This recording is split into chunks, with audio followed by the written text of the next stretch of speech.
It's just a terrible shame. Now, I'm not a fan, like I said. I mean, I understand the quality of it because I understand social proof.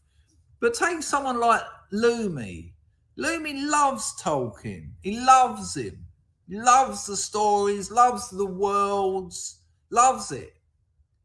And he has to deal with this. Fans of this writer, fans of this work, have to see this and essentially see something that they treasure, something that has inspired them to be creative. Like Lumi's a fantasy writer, and just see it being rewritten. This is literary history being this is revisionist literary history. Now, I'm just thinking, I'm trying to think of something like, take something like Burroughs's book Junkie or Bukowski's Post Office. Two novels that for me are just beautiful, very simple storytelling in the sort of contemporary American tradition. If someone made a film out of Post Office and the lead role had like a big afro and he was walking down the road going, I don't want to work no post office, man, I'd be horrified. I'd think, you bastards. No, I've got nothing against black people. I've got nothing against afros. I don't hate anyone. I don't. I haven't got the time or the energy to hate people. It means nothing to me. But I do believe in history, and I do believe in authenticity, and I do believe in literature, and I believe in cinema, and I believe in the arts. And I'd be just shocked. And the problem with it is new generations coming up. This might be their entry point, and they might not go to the original texts. They might just carry on going. This might be the start of their journey, and there'll be more nonsense like this coming out. And that's rewriting our culture. This is the most, I repeat myself a lot, I know, but cut me some slack. I stream 2 or 3 hours a day. But culture's meant to be exclusive, and there's nothing wrong with that. Culture, when we're told time and time again that diversity is a strength, well, can you stand by that comment, please?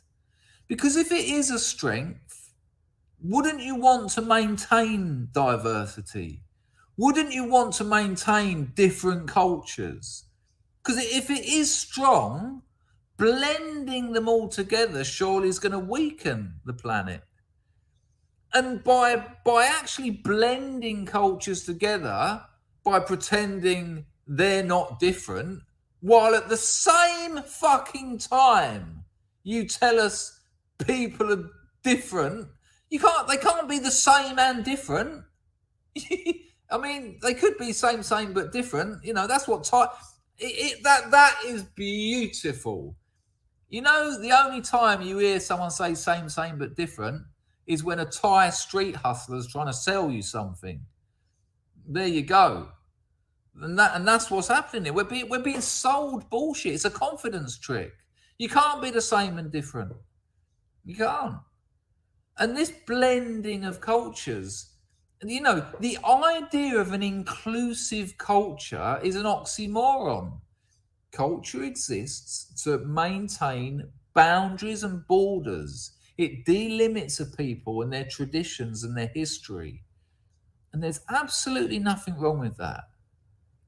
And when you say to a people, and interestingly, globally, it only seems to be people of European descent that get told this. No, your culture has to be inclusive. Well, that's the end of your culture. Because you're asking a people to take something that functions via exclusivity and involve everyone. Why would you do that? The only reason you'll do that would be to destroy it. Or if not destroy it, maybe that's too strong. The only reason you'll do that is to dilute it, to make it something else. And why would you need to do that? Why would you need to do that? I'm actually asking because there's a few options here. Fear. Is that the problem? Is that culture too strong? Is that the problem? I mean, we get told all the time that we don't have a culture. And then again, in the next breath, we're told to make our culture inclusive. What culture? We haven't got one. It's your people that tell us that. It's the left that tell us that. And the same people that say we haven't got one, say we have to make the one we haven't got inclusive. And yet other cultures, their cultures are maintained. And we're told to be active in the maintaining of their cultures. It's just that none of it makes any sense. There's no consistency. There's no logical cohesion. It's utterly ideological, and all it only serves to make certain people weak. Shocking. But just on a personal note, I people who grew up reading Tolkien must just be thinking, wow. And what a thing to do. What a thing for the family to do. Just for the money, give it to Amazon, because you can trust Amazon. They're all about quality. It's not all about the money for Amazon, is it? Amazon's been a net positive to society. Sure. Cheers, Hans Prashanatu. The act of normalizing diversity. There you go. Yeah. Yes. You can't do it, can you? And so what happens when you're on a paradox? That takes us back to this hyperreal hypnosis. Because when you're stuck on a paradox, it's neither there nor not. You don't know whether you're coming or going. That's why it's so confusing. You just think, this is nonsense. And when you read these stories, when you see what Tim Davis was talking about at the Royal Air Force, when you see what's going on in schools and universities, and you're just like, what the fuck is going on? That isn't a bad response, because it's intentionally hypnotic. Because when you're hypnotized, you're docile. And this is why the whole hippie thing is a bullshit. Yeah, turn on, tune in, drop out. Yeah. That's not resistant. That's not a site of resistance. That's exactly what that's what the state want of its people. The state want its people out of their nuts.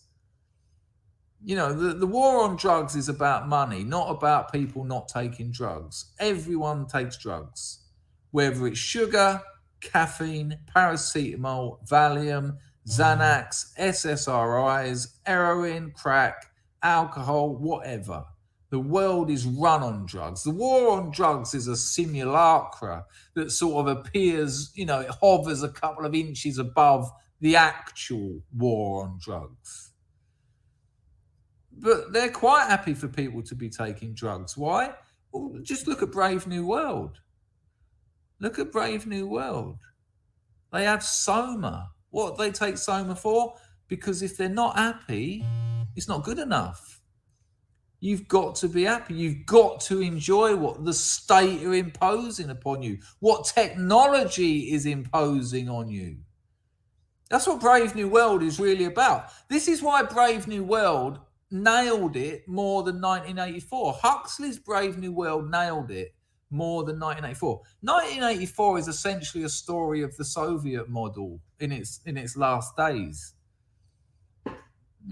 Big Brother and all that stuff. Okay. But Brave New World is about how technology affects what we do. You know, in 1984, we're always at war with Eurasia, or we're always at war with East Asia, whatever. But we ain't. We ain't always at war. You know, do you think what are they called? I don't know, the Kardashians, are they at war? Are they at war? The Bidens at war? No, because they're alphas. They're alphas. No, they're having parties, they're smoking crack, drinking champagne. We're all hypnotized. We don't know what's going on because you can't follow it, because we're on that it's a perpetual state of paradox.